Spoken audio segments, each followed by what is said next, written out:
This week we're starting a new series, meeting Thursday mornings, working in different parks in inner Boston. And the first park we're starting with is Christopher Columbus Park, which is down on the waterfront and has some beautiful views looking back towards the city. This is the Customs Tower that you see in prominence up onto the right side. Beautiful day. And we have an interesting subject. Some things need to be thought of in my point of view. That is where I want to focus the viewer's attention, where I want to lead them in the painting. And this is one of the things that we achieve through composition. And we usually compose our piece prior to painting it. We think about it, we sketch it. And the finished piece, you can see how I have a center of interest, a major center of interest, and a minor center of interest. The center of interest is important for our painting because we want to say something. We want to communicate through our painting. And having a point, having a doesn't have to be a story. It can be anything really, but there's something this case and our subject which intrigues us and which we want to share and which we want to bring about. And it's worth it to think about that before you start painting. Identify that center of interest and think about where you're going to put it on the page. In the case of this painting, the main center of interest is in the lower left. In my view, is where the people are standing on the edge of the shadow.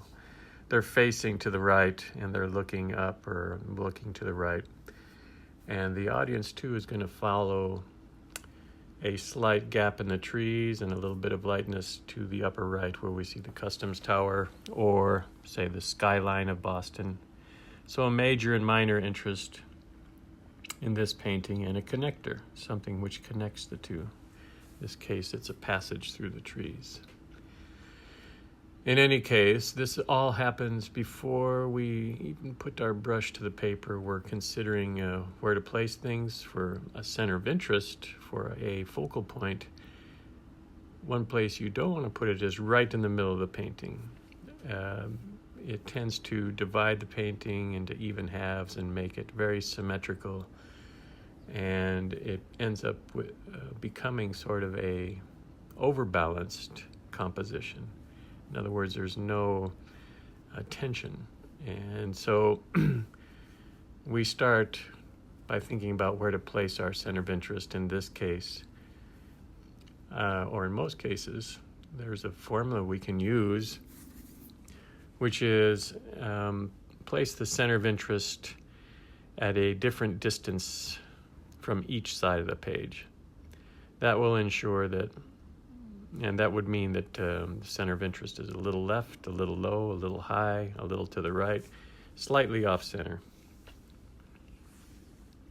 That will ensure that you have a comfortable distance from the sides of the paper and that you're keeping the composition slightly off balance, which really translates into slightly dynamic, energetic, and not too static. While I've been talking, I've been painting. And what I've been painting are sort of starting with the lower section of the painting, dropping in some greens. I'll say a few things about working with green, and we have a lot of it at this time of year, is make an effort to change that green throughout its course. In some cases, you see me adding more yellow, other cases more blue, other cases some brown or some violet or some black. If you can do that, you'll keep the green interesting, varied, and not too bright. When it comes out of the tube, almost any green out of the tube is way too bright and will overpower other colors. So, as a rule of thumb, try to vary the green. I'm putting in the city of Boston with a few well-placed strokes, simple color, just to get the profile and the backdrop of the city. And so now we can start to see the scale of things, the position of things. I'm placing a really intense blackened green, actually some black, but some ultramarine blue, trying to evoke a dry edge along the edge of that shadow, cast shadow from a tree to our left. And this helps to create the stage of the painting. By stage, I mean a place where I'm going to sort of focus your attention. And actually using theater as a comparison is not a bad idea.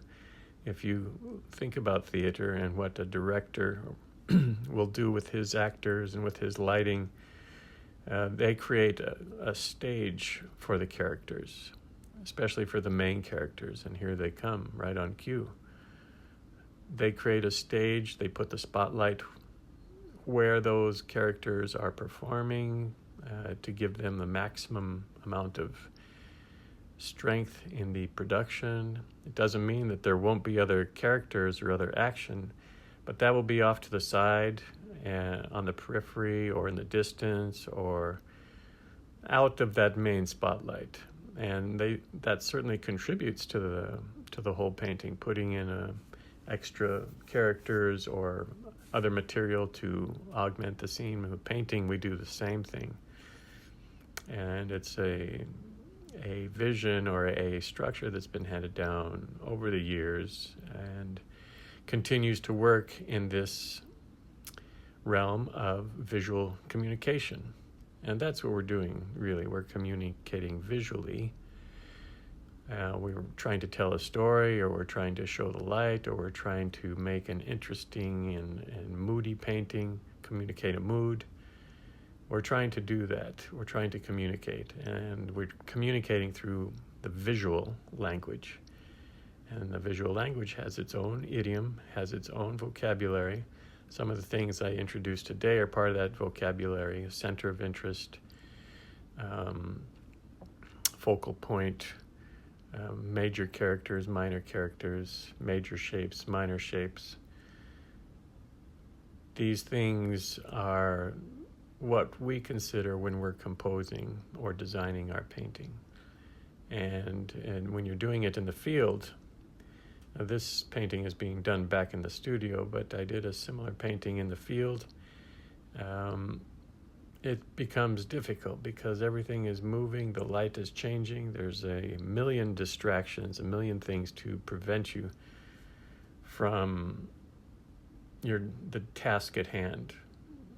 Of course, we're recording what we see, but in truth, we're trying to communicate something about what we see. And it's more than just recording what we see. We're trying to inject ourselves into the painting. So we're doing all these things, and the distractions are leading us away from the subject. So painting outdoors is difficult.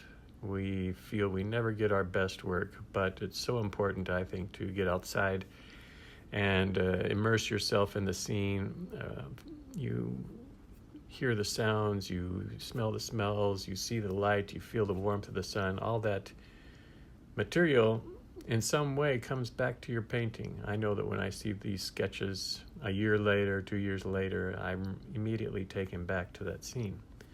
So there's a really important value to working outside, and even if you don't get your best painting, you get material, you get things that you couldn't have gotten any other way, and those things will eventually find their way into your work. So that's what this course is about. That's what we're trying to do. And back at the studio, of course, I can simplify things, revisit the subject, adjust things, and that's what I'm doing in this painting, trying to make the communication even more subtle in places, stronger in places. It gives me a chance to rethink about the idea that I want to communicate. So as we put in these midtones and darks, that light stage is becoming even more bright and brilliant. And we're looking for that. We're trying to create a feeling of light moving across our subject. Lord knows we've been waiting forever for this light. Boston's winter was extremely rough this year, and spring was also rough. So these warm days are really welcome, and you can tell that people are enjoying it. They're out in abundance. They're sitting in the sun and eating their lunch, and they become a subject for us. You can see the small family that I'm placing on the stage. 3 figures. You can tell one is younger by the size.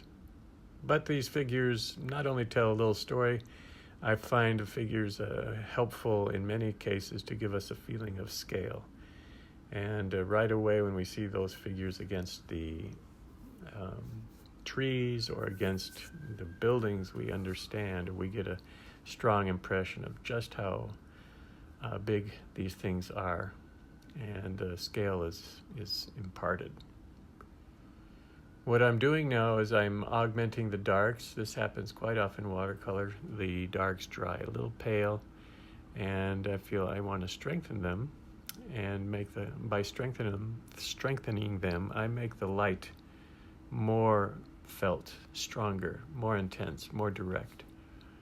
And this will continue until the end of the painting, when we put in some final adjustments.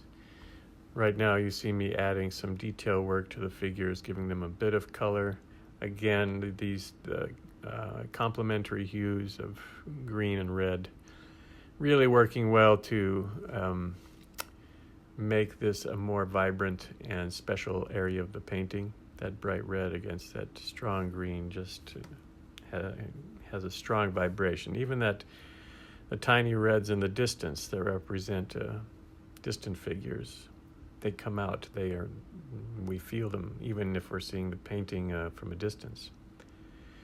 So right now this paint is almost right from the tube, very strong. It's transparent watercolor, but it's being used at such a strength that it covers up that dark beginning that we had. And I use that dark beginning to give me a little edge on my figure. If I want an edge on a right side or left side, I'll start with the dark, and with the intent of going over it with a light later on. Some details to the customs tower. We all love details.